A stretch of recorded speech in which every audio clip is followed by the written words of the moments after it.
Coach me, coach. Let me guess. Your kid made the all-star team. Had a pretty good run in a tournament, looked good in that postseason, and now you're thinking about travel ball. But you really don't have any idea what that entails, and you're trying to figure out whether the cost and benefit is worth it. Well, let me help you out. First and foremost, there is a cost. Travel organizations cost between $500 to $5,000, depending on the size, the level, and the quality at which you're getting a certain product. You're also probably going to think about upgrading your current equipment that they were using in rec, because travel ball, sometimes there's different requirements. Safety gear, etc. is going to cost a little bit more. Some programs also are going to have an added fee as far as extra lessons or extra work that are outside of normal practice times. But then the bigger cost is going to be the most obvious one. You're traveling.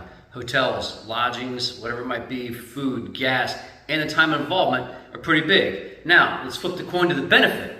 The benefits of this: you now get advanced skill development because you're probably part of a bigger program with better access to coaches and a system that's going to put your kid in a better position. At least you hope so.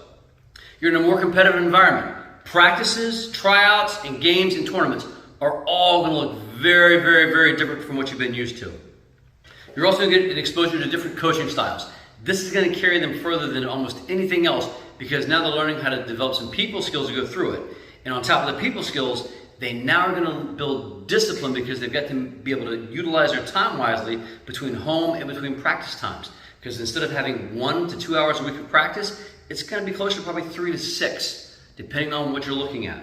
Now, the biggest question for you though is it right for your family? First and foremost, know the level of passion your kid has for the sport. If they look at practice and games as the biggest part of their day, it might be for them. Also, does your family have the time and resources and flexibility to make it work so it doesn't disrupt the family?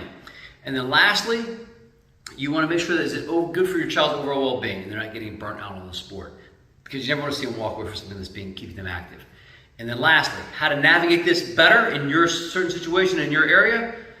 Do some research on local teams. Go to a bunch of tryouts. Ask questions. Communicate clearly with the coaches.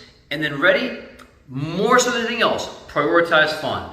That's the biggest thing you have to do. Prioritize fun. Coach me, coach. Have a great day.